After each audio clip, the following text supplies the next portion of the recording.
యెషయా గ్రంథం 6వ అధ్యాయం. రాజైన ఉజ్జయ మృతులందిన సంవత్సరమున అత్యున్నతమైన సింహాసనముందు ప్రభు ఆసీనుడై ఉండగా నేను చూచితిని. ఆయన చొక్కాయి అంచులు దేవాలయమును నిండుకొనెను. ఆయనకు పైగా శరాపులు నిలిచి ఉండిరి. ఒక్కొక్కరికి 6 రెక్కలుండెను. ప్రతివాడు 2 రెక్కలతో తన ముఖమును, 2 రెక్కలతో తన కాళ్లను కప్పుకొనొచ్చు, రెంటితో ఎగురుచుండెను. వారు సైన్యములకు అధిపతియగు యెహోవా పరిశుద్ధులు, పరిశుద్ధులు, పరిశుద్ధులు, సర్వలోకమైన మహిమతో నిండి ఉన్నదని గొప్ప స్వరంతో గాన ప్రతిగానములు చేయుచుండిరి.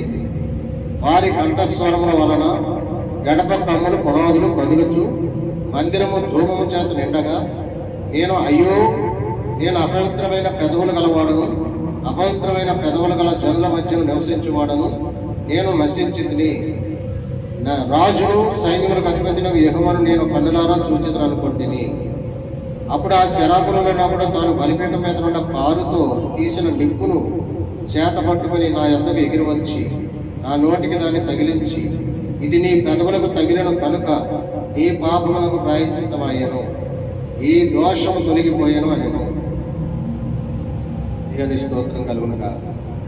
ఎవరంటున్నారు ఈ మాటలు? యెషయా ప్రవక్త. యెషయా ప్రవక్త ఎవరు? ఈ యెషయా ప్రవక్త అని అంటే, ఈ యెషయా ప్రవక్త ఒక దర్శనం చూసాడు. ఆయన ఒక ప్రవక్త పరలోక దర్శనాన్ని చూశాడు. పరలోకంలో దేవుడు అత్యున్నతమైన సింహాసనం మీద ఆసీనుడై కెరూబుల మధ్య ఉన్నాడు.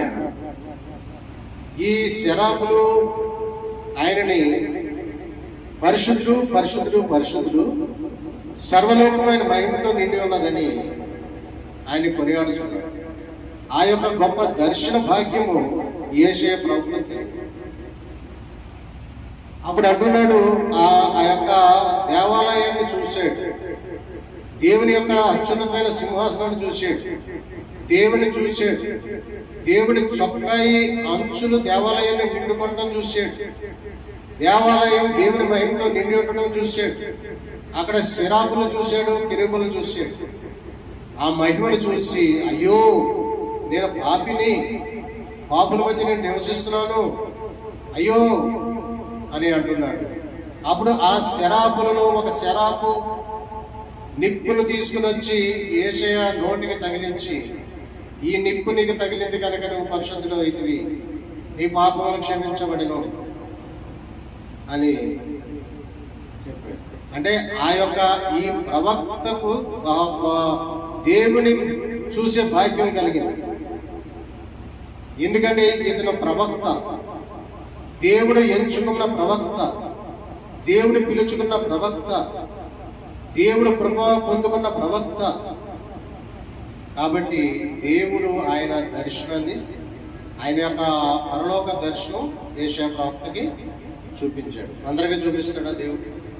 ఎవరైతే పరలోక దర్శనం పొందుకుంటారో వాళ్ళ ధన్యులు. ఎవరైతే దేవుని స్వరం వింటారో వాళ్ళ ధన్యులు.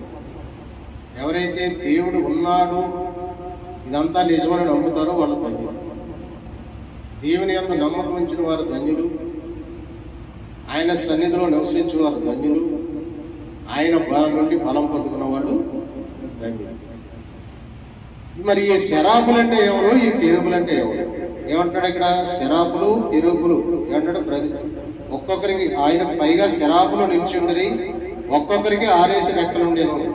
వాళ్ళకు రెండు రెక్కలతో కళ్ళు కప్పుకున్నారట, 2 రెక్కలతో కాళ్ళు కప్పుకున్నారట, 2 రెక్కలతోటి ఎగురుతున్నారు.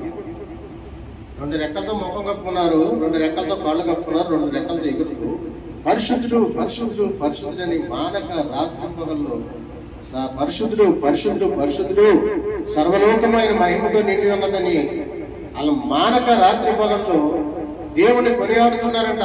అయితే ఇక్కడ ఈ శరాపులు అంటే ఎవరు? కెరూబులు అంటే ఎవరు? ఇప్పుడు చెప్పాడు కదా, శరాపులు అంటే 6 రెక్కలు కలిగిన వాళ్ళని. 6 రెక్కలు ఉన్నవారు శరాపులు, 4 రెక్కలు ఉన్నవాళ్ళు కెరూబులు. కెరూబుల మధ్య నివసించే యెహోవా అంటాం కదా మనం. కెరూబుల మధ్య నివసించు సైన్యములకు అధిపతికి యెహోవా. ఈ కెరూబులకేమో 4 రెక్కలు ఉంటాయి, శరాబులకేమో 6 రెక్కలు ఉంటాయి. ఇక్కడ రాశాడు కదా, వాళ్ళు 6 రెక్కలు ఉంటాయని రాశాడు. మరి కెరూబులకి 4 రెక్కలు ఉంటాయి. కెరూబులకి 4 రెక్కలు ఉన్నాయని ఎక్కడ రాస్తుందంటే యెహెజ్కేలు 10:21 వచనంలో యెహెజ్కేలు గ్రంథం. అవి కెరూబులని నేను గుర్తుపట్టిందని, ఒక్కొక్క దానికి 4 ముఖములను 4 రెక్కలను ఉండేను. అది కెరూబులకేమో 4 రెక్కలు ఉంటాయి, శరాబులకేమో 6 రెక్కలు ఉంటాయి. గుర్తుంటుందా ఈ మాట? శరాబులకు 6 రెక్కలు ఉంటాయి, కెరూబులకి 4 రెక్కలు ఉంటాయి. కెరూబుల మధ్య నివసించే ఇశ్రాయేలు దేవుడు, కెరూబుల మధ్య నివసించే సైన్యములకు అధిపతి యెహోవా. ఈ కెరూబులు ఎక్కడ ఉంటాయి? మందసం దగ్గర ఉంటాయి. రాసి ఉంటుంది కదా, ఆయన సర్వలోక నాథుడు, ఆయన కెరూబుల మధ్య నివసించే ఇశ్రాయేలు దేవుడు. ఈ కెరూబులు ఎక్కడ ఉంటాయి? మందసం దగ్గర ఉంటాయి. మందసం పైన 2 కెరూబులు ఉంటాయి కదా, మందసం పైన 2 కెరూబులు ఉంటాయి. అదనమాట అది. అయితే ఎవరు ఈ యేషయా ప్రవక్త అంటే ఈయన ఒక రాజవంశానికి చెందినవాడు. ఈ యేషయా ప్రవక్త గురించి మాట్లాడుకుందాం, ముందు చెప్పుకుందాం. ఈ యేషయా ప్రవక్త యేసు ప్రభువారు పుట్టడానికి, యేసు ప్రభువారు భూమికి మధ్యగా బెత్లెహేము అనే గ్రామంలో పుట్టడానికి 700 సంవత్సరాల పూర్వం ఈ యేషయా ప్రవక్త పుట్టాడు. యేషయా ప్రవక్త పుట్టి యేసు ప్రభువారు పుడతాడని ప్రవచించాడు. ఏళ్ళగా మనకు శిశువు పుట్టాను, మనకు కుమారుడు అనుగ్రహింపబడెను, ఆశ్చర్యకరుడు, ఆలోచనకర్త, బలవంతుడు, నిత్యుడగు తండ్రి, సమాధానకర్తకి అధిపతి, ఆయనకి పేరు పెట్టబడ్డని ప్రవచించాడు యేషయా ప్రవక్త. ఇప్పుడు యేసు ప్రభువారు పుట్టడానికి 700 సంవత్సరాలకి పూర్వం. అదనమాట. ఈయన ఎవరంటే హీబ్రూ ప్రవక్త. అప్పుడు వీళ్ళని హెబ్రీయులు అనేవారు, హీబ్రీయులు ప్రవక్త. ఈయన ఇర్మియా, యెహెజ్కేలు వీళ్ళందరూ కూడా హీబ్రూ ప్రవక్తలే. ఎవరు? ఈయన తండ్రి ఆమోజు కుమారుడు యెషయా. యెషయా ఎవరంటే ఆమోజు కుమారుడు. ఇర్మియా, యెహెజ్కేలు, దానియేలుతో పాటు 4వ ప్రవక్త ఈయన. మొట్టమొదటి ఎవరు? దానియేలు, యెహెజ్కేలు, ఇర్మియా, తర్వాత 4వవాడు యెషయా. ఈయన ఆమోసు, యోషేయ, మీకా ప్రవక్తల సమకాలికుడు అనమాట. ఆమోసు, హోషేయ, మీకా ప్రవక్తల సమకాలికుడు. ఆ టైంలో ఉన్నాడు అంట. హోషేయ, ఆమోసు, మీకా ప్రవక్తల సమకాలికుడు. ఉజ్జియా, యోతాము, ఆహాజు, హిజ్కియా, మనస్సే ఇతర రాజులను 5 రాజులను పరిపాలన చూశాడు. ఈయన ఎంతమంది రాజుల పరిపాలన చూశాడు యేషయా ప్రవక్త? ఉజ్జియా, యోతాము, ఆహాజు, హిజ్కియా, మనస్సే, ఇలా 5 తరాలు పరిపాలన చూసిన వాడు యేషయా ప్రవక్త. దానియేలు కూడా చూస్తాడు కదా, 4 రాజుల పరిపాలన చూస్తుంది. దానియేలు, నెబుకద్నెజరు, బెల్షస్సరు, హోరేషు, దర్యావేషు, 4 రాజుల పరిపాలన చూస్తాడు దానియేలు.